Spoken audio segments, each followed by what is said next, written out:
días, bienvenidos a su programa Contacto Directo. Hoy es jueves 1 de abril del 2021 y vamos a hablar sobre el proyecto de ley de defensa de la dolarización que está avanzando en la Asamblea.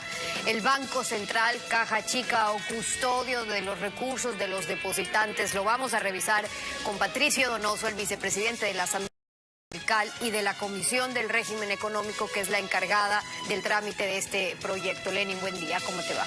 Muy bien, Estefe, amigos televidentes, un buen día para todos. Sobre el COVID-19, nuevas cepas más letales circulan ya en el país. El desbordamiento de los hospitales, resultado de los últimos feriados y de la pérdida del respeto hacia un virus mortal con fiestas sin uso de mascarillas, incivilidad. Esa es la nueva normalidad y hablaremos con Fernando Espinosa, director general del Centro de Investigaciones de la UES, quien nos va a acompañar también hoy en Contacto Directo. La actualidad, los protagonistas, el análisis y la información en Contacto Directo.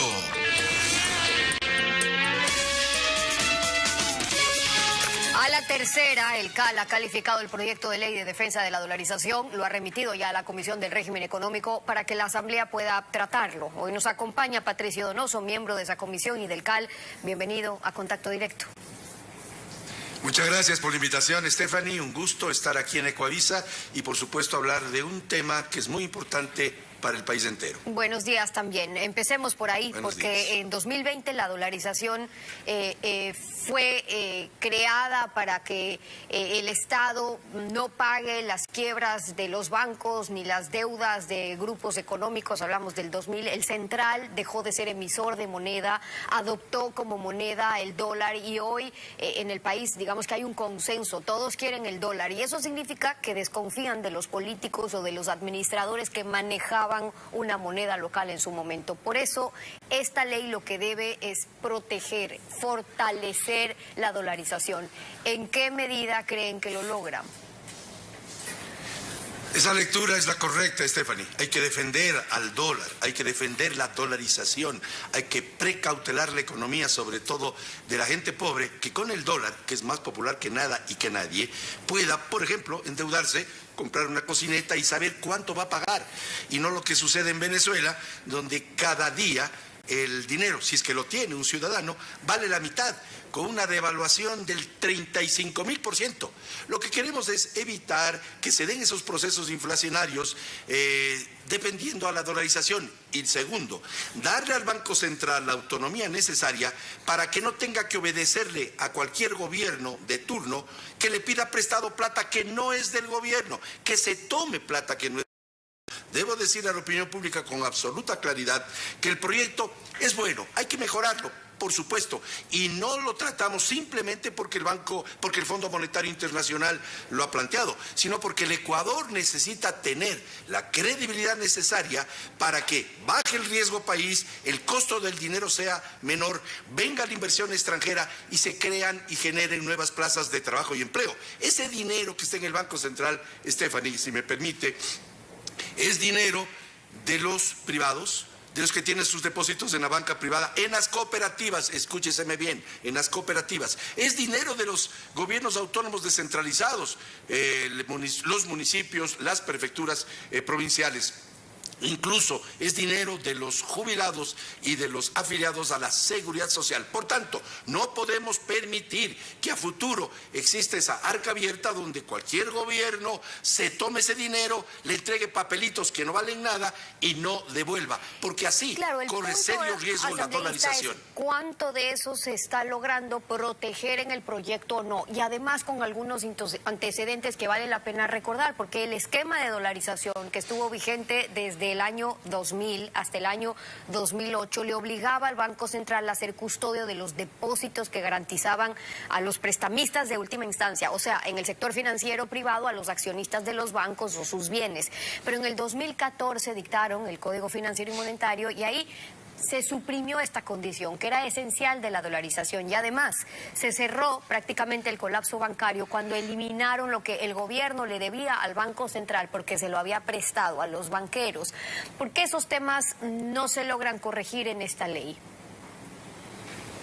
Pretendemos que se corrija con los cambios que se han implementado en aquellas mesas técnicas de trabajo que se estableció hace más o menos un mes entre el Ministerio de Finanzas, la gerencia del Banco Central, la Economía Popular y Solidaria, la Junta Bancaria, la Superintendencia de Bancos y los delegados de los asambleístas, a fin de que esas mesas técnicas hagan algunos cambios. Si a usted le parece, podemos establecer cuáles serían los cambios que garanticen aquella independencia que es necesaria, que garanticen que nadie va a topar ese dinero que no es propiedad del gobierno. Vamos rápido. Uno, se estableció en el proyecto una reforma al artículo, me parece que es el 22, numeral 9, perdón, artículo 9, numeral 22 de la Ley Orgánica de la Función Legislativa, para que los miembros de la Junta de Política y Regulación Monetaria y Junta de Regulación Financiera, que ahora harán dos juntas, sean designados en forma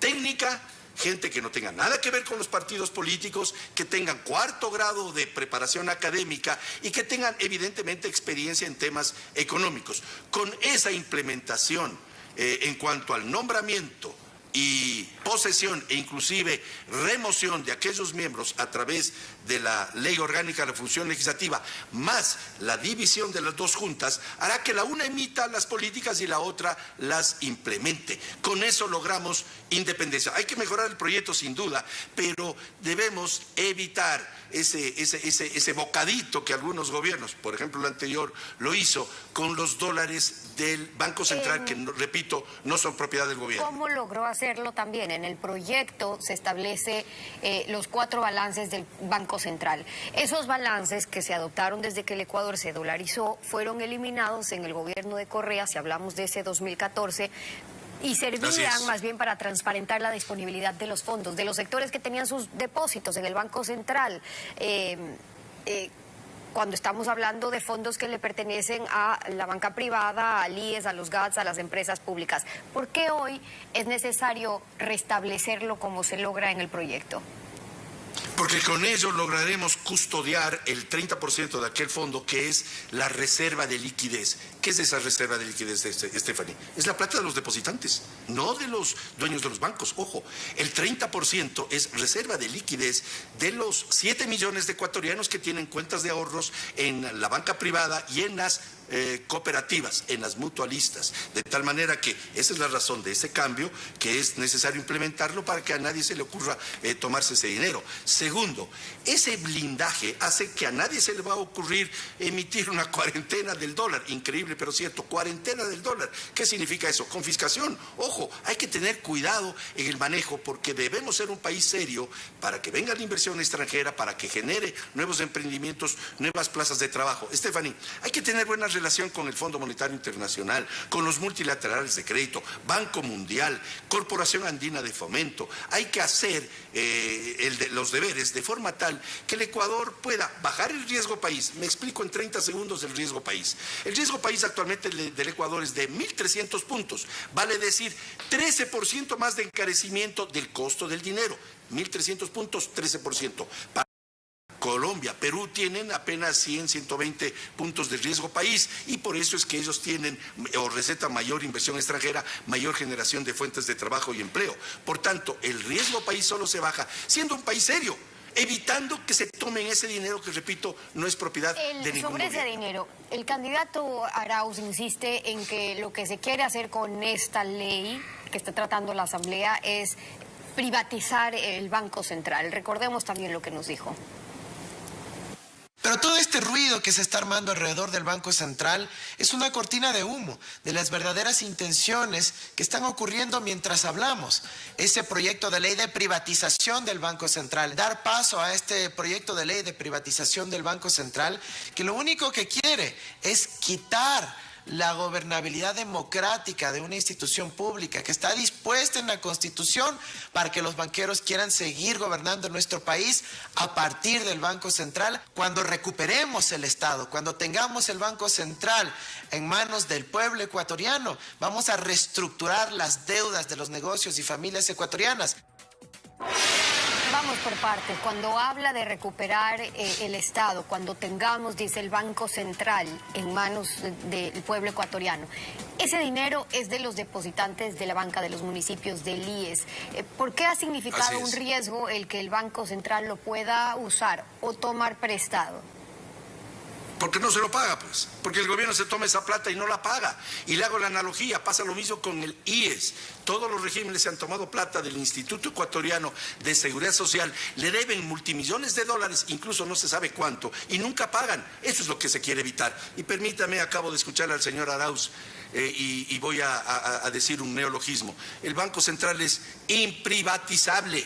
Lo que es grave es que se quiere establecer una cuarentena del dólar. ¿Qué significa esto? Confiscación, que se nos explique. No es privatizable el Banco Central. Lo que queremos es que personas técnicas, apolíticas, alejados de la política, puedan dirigir precisamente la política económica y financiera para evitar que nadie se tome ese dinero. Y segundo, queremos propender a que baje el riesgo país, se puedan firmar acuerdos comerciales con Estados Unidos, nuestro principal socio comercial, con el Japón, con Corea del Sur, precisamente para que esos acuerdos comerciales sirvan para que venga la inversión extranjera. A la par de eso hay que eliminar progresivamente, como lo ha dicho el candidato Guillermo Lasso, el impuesto a la salida de divisas, que en el fondo es un impuesto a la salida y a la entrada de divisas, que encarece 30%. El gobierno anterior tuvo la habilidad de devaluar el dólar a 95 centavos. Todo cuesta un 5% más por aquella perversa ley o impuesto a la salida de divisas. Hay que irla eliminando progresivamente. El argumento por el otro lado, cuando un candidato ofrece mejorar la liquidez del país con el dinero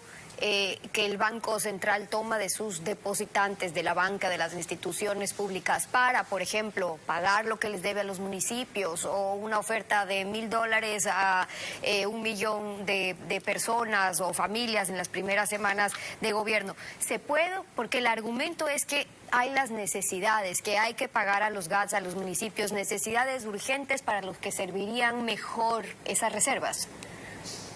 Stephanie, eso se llama bicicleta, le explico, y le explico a la opinión pública. El prestarle o pagarle una deuda a alguien con la propia plata del acreedor, eso se llama bicicleta, pues. Yo no puedo pagarle, si le debo a Stephanie Spin $500, con plata que le pido prestado a Stephanie para pagarle a la propia Stephanie. La plata de los municipios y de las prefecturas no puede servir para pagar lo que el Estado, el gobierno, le debe a los municipios y a las prefecturas, porque es pagarle con la propia plata del acreedor. Eso se llama bicicleta y no es tolerable, porque si el gobierno quiere pagarle, y hay que hacerlo, por supuesto, y lo ha dicho el candidato Lasso, a los municipios y a las prefecturas, tiene que hacerlo con plata del gobierno, pues, no con plata de las propias prefecturas, no con plata de los propios municipios, y peor todavía, con plata de la gente. Me refiero sobre el manejo. Para lograrlo también se necesitan modificaciones a la ley, vuelve el tema de las mayorías móviles a la Asamblea para eso, o incluso para derogarlo. Si es que esta ley, en caso de ser aprobado, sabemos las posiciones de los candidatos. El candidato Lasso dice que mantendría esta ley y el candidato Arauz buscaría más bien darle de baja porque cree que busca la privatización.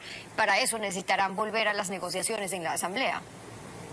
El concepto de la ley es bueno, hay que mejorarlo. Hay algunas cosas con las cuales yo no estoy de acuerdo. Yo pedí que vaya a la Comisión de Régimen Económico a la cual pertenezco, pero no porque pertenezca a aquella, sino porque esta comisión, y es importante decirlo, ha venido trabajando desde los aciagos días de octubre del 2019, donde quemaron la Contraloría y algunos ni se acuerdan. Desde esos días ha venido trabajando temas de independencia del Banco Central, fortalecimiento de la dolarización, que es básica. No debemos desdolarizar la economía ecuatoriana. Y frente a ello hay que hacer los cambios, pero por supuesto hemos de, con los cambios y con la mejoría del proyecto a través del debate, para esta ley se necesitan 70 votos. El momento que se lo apruebe, hasta el 25 de abril, con las mejoras, repito, de las observaciones de todos los bloques legislativos, tendremos una ley que le va a hacer bien al país, sea cual fuese. Eso le iba a próximo preguntar, gobierno, tiene el carácter económico urgente, es decir, que lo deberían tener listo hasta el 25 de abril, pero ayer lo escuchábamos al ministro decir que en caso de que no se apruebe el proyecto tendrían otras alternativas. ¿Eso por qué? ¿Cómo están viendo los votos en la Asamblea con las fuerzas políticas actuales? ¿No van a tener los votos para aprobarla? La Comisión de Régimen Económico tiene 10 días para implementar lo que se llama sociabilización del proyecto, es decir, atender la comparecencia del ministro de Economía, de la gerente del Banco Central, de las superintendencias diferentes que hay en el país, pero también, y yo ya pedí a través de una comunicación al presidente de la Comisión, Franco Romero, que sean invitados, por ejemplo, Abelardo Pachano, que sea invitado Jaime ¿Pero los Carrera. votos cómo están? De las Sí, diferentes Vicente bancadas. Albornoz, voy a eso. Con esa comparecencia nos hemos de llenar de elementos de juicio para que el proyecto salga bien, para que sea un proyecto aceptable por las diferentes bancadas. Y solo así, cuando se recojan los puntos de vista de la sociedad civil, de los que entienden de economía y por supuesto de los actores del gobierno en el plano económico, tendremos una buena ley que podría, Stephanie, garantizar que se tengan o se puedan tener aquellos 70 votos que usted hace referencia. Porque si no tomamos en cuenta las opiniones de los diferentes bloques legislativos de la sociedad civil y de quienes entiendan del tema, estaríamos alejándonos de los 70 votos. Y nuestra acción responsable, democrática y patriótica es acercarnos a los 70 votos y tenerlos para que esta ley, con las mejoras del caso, pueda ser aprobada. Las observaciones de Patricio Donoso, miembro de la Comisión del Régimen Económico y del CAL, acompañándonos hoy en Contacto Directo. Muchas gracias por haber estado con nosotros. Yo soy el agradecido, Stephanie. Buenos días. Buenos días también. Una pausa y cuando regresemos, el coronavirus, las muertes, la indisciplina ciudadana que descontrola el número de contagios, las nuevas medidas de restricción no son suficientes y una nueva cepa ya en el país. Regresamos con Fernando Espinosa, el director general del Centro de Investigaciones de la UES. Quédese usted en nuestra sintonía. En los últimos días, el gobierno central y los gobiernos autónomos descentralizados toman medidas restrictivas, intentando contener la incivilidad de los ciudadanos que han dado muestras de temeridad ante la pandemia, provocando el colapso de los hospitales y un incremento en el número de víctimas.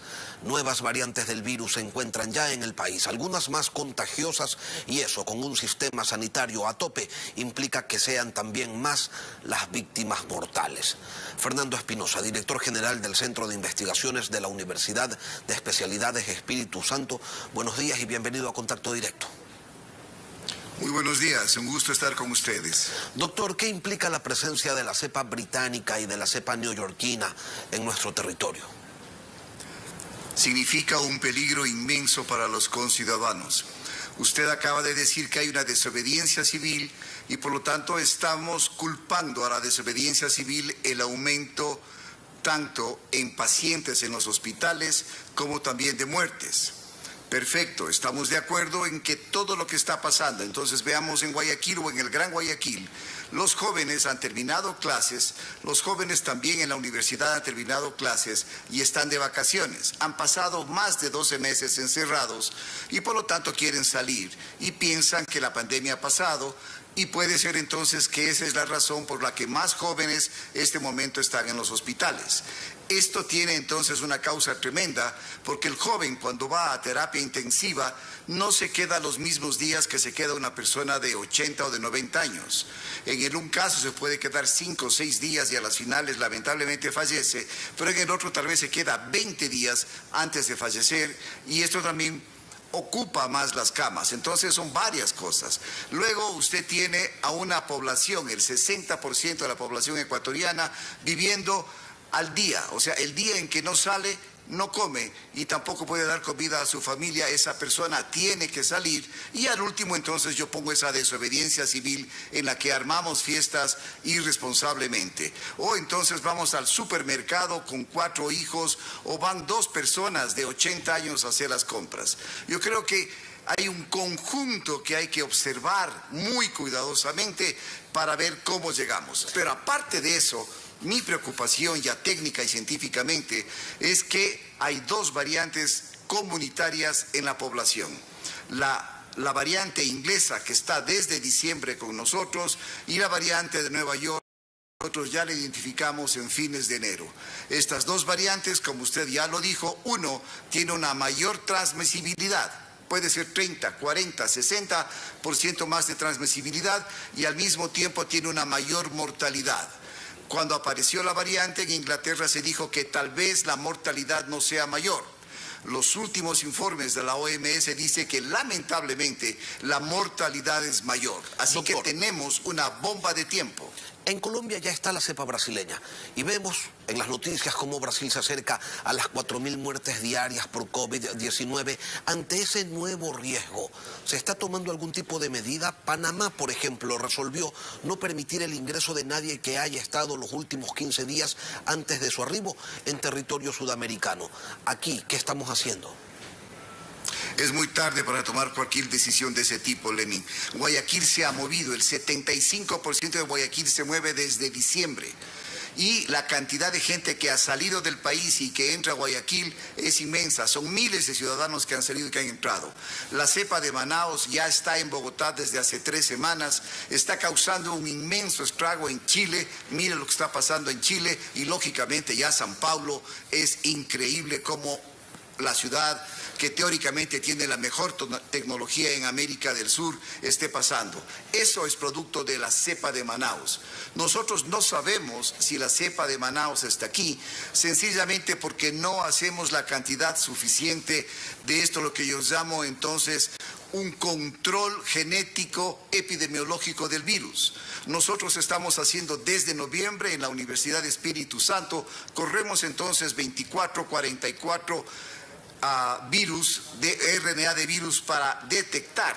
Esa es nuestra capacidad. No podemos hacer más. Doctor. El país debería estar haciendo miles de secuencias. Y no se hacen y se lo ha denunciado y reclamado desde hace tiempo. Vamos al tema de las restricciones, doctor. Existe la sensación de que las medidas adoptadas por los COE nacional y cantonal son acciones tibias que difícilmente generen un resultado positivo ante el momento complejo que estamos viviendo. ¿Usted cree que con lo resuelto alcanza para contener al COVID o es necesario que se haga más? Yo creo que hay que repensar y rediseñar todo lo que estamos haciendo, Lenin. O sea, este asunto de que a las 4 de la tarde paro o entonces restrinjo la circulación entre las, no sé, 8, 9, 10, 5 de la mañana. Son muy pocos los que salen a esa hora. O sea, hay que repensar mirando, insisto, la parte económica, la parte social y la parte de salud. Doctor, yo creo que hay que repensar. La Federación Médica del Ecuador, el vicealcalde de Quito, entre otras personas, Loja también se ha sumado y están solicitándole al gobierno nacional que haya un nuevo confinamiento, como se resolvió en Chile, como se resolvió en Francia, en Alemania, en Brasil. Médicos Sin Fronteras lo ve como la única salida ante la gravedad de la crisis. Usted, doctor, ¿considera que es el momento de volver a tomar esa medida radical, costosa en lo económico e impopular? Yo creo que no. Definitivamente creo que no, porque no es solamente la parte económica, sino es la parte psicológica. Insisto, hay que rediseñar, debemos ser líderes en rediseñar de qué manera entonces paramos. Ejemplo, el supermercado no debería dejar entrar a personas de más de 70 años y tampoco debería dejar entrar niños. Los centros comerciales deberían tener entonces mayor cuidado. El tránsito también, el servicio público debería, las empresas podrían entonces proporcionar transporte en determinadas horas. Yo creo que hay que rediseñar. Sentémonos, conversemos y vamos buscando en que yo no pare. La parte psicológica, mire la cantidad de femicidios, la cantidad de agresiones sexuales que debemos tener intrafamiliares no está siendo tomada en cuenta. Un semáforo de ese tipo, rojo completo, yo no creo que solucione. Además, ya los dados están echados, la contaminación y los contagios ya están, y la próxima semana vamos a sacar a la calle a 12 millones de ecuatorianos durante 8 o 12 horas. ¿Y cuál es el escenario al que podríamos vernos abocados si no se hace este rediseño que usted sugiere, doctor? Porque efectivamente el 11 de abril el país entero sale a votar y si la gente no va a hacer las compras sola, tampoco va a votar sola, pues van acompañados, van en familia. Exacto. Existe la sensación de que el virus es un asunto del año pasado y de que las noticias alarman porque es, no sé, porque les gusta decir esas cosas que a la gente les asusta. ¿Cómo le hacemos frente? Voy a ponerlo claro, y esto es para la comunidad, no para usted, Lenin. Amigos ecuatorianos, a lo que nos enfrentamos con estas nuevas variantes es una nueva pandemia. Estoy utilizando las palabras de un líder mundial como la señora Merkel en Alemania. Esta es una nueva pandemia y está en nuestras manos. No llegar entonces a situaciones como Chile y más que nada como San Pablo o lo que pasó en Manaus. En Manaus pensaban que tenían 60% de prevalencia y la mortalidad sobrepasó la del año pasado. Eso es a lo que nos enfrentamos. Debemos ser crudos en el mensaje a toda la comunidad porque ellos son los responsables. Nosotros podemos dar la información, el gobierno puede dar las disposiciones, pero somos nosotros los que desobedecemos. Hablando de disposiciones, doctor, ¿el plan de vacunación desde su perspectiva funciona? Ayer se hizo viral un audio en el que se escucha al ministro de Salud desesperado reclamarle a los directores zonales porque ni siquiera saben cuántas vacunas han puesto. Ante esa verdad, resulta muy sencillo sentirse indefenso, desprotegido, desolado. Completamente, Lenin. O sea, mire, lo que ha pasado en la vacunación es impresionante. Me imagino que el ministro piensa que todavía alzando la voz, como en la hacienda, le van a hacer caso. No se maneja de esa manera. O sea, yo creo que hay que parar toda esta parte de imagen. Y le voy a decir lo siguiente, la vacunación tiene que ser eficiente. Tenemos que vacunar eficientemente. No estoy en contra de que una señora de 90 y pico de años con lágrimas en los ojos agradezca al presidente ser vacunada. Esa señora estuvo confinada durante 12 meses y podría estar confinada 4 meses más. Pero la vacuna que estamos poniendo a la señora no le va a proteger este momento como podría haber protegido a una persona de primera línea, que es lo que deberíamos. Deberíamos vacunar a todos los profesores de escuela, a todo el sistema, para que los niños jóvenes y universitarios tengan. O sea, hay que volver eficiente la vacunación. Doctor, están llegando casi 2 millones de vacunas para eso. Hay que ver cuando llegan. Ahora, en Chile, el proceso de vacunación es sin duda mucho más amplio que en Ecuador y sin embargo los casos se incrementan y van a confinamiento y aquí es donde muchos se preguntan ¿para qué sirve la vacuna, doctor? Mire, ahí hay 4 aristas en Chile. Analicemos. Primero, están en vacaciones y en Chile hay un mes de vacaciones. Entonces la gente está lista para salir vacaciones. Yo vacuno a 5 millones de personas y no les digo que esa primera dosis no les protege. Me pongo la vacuna y salgo a la calle sin mascarilla y entonces relajo completamente todo lo que me estaba cuidando con bioseguridad. Y tercero, llegan 3 o 2 variantes a Chile. De nuevo, el caldo de cultivo perfecto para lo que pasó en Chile. O sea, hay que ir sumando. Lo que hay que hacer es ir observando, leyendo y tomando las adecuadas. Chile, esa es la razón por la que Chile es la razón. Doctor Fernando Espinosa, director general del Centro de Investigaciones de la UES, gracias por acompañarnos esta mañana aquí en Contacto Directo. Un gusto, Lenny, y gracias por la invitación. 7 de la mañana con 31 minutos, estamos despidiendo, Lenin, esta emisión de Televistazo, de Contacto Directo, y ya viene Televistazo en la comunidad. Manténgase en nuestra sintonía, procuren disfrutar el feriado en casa y si salen, eviten las aglomeraciones, usen siempre la mascarilla y lávense constantemente las manos.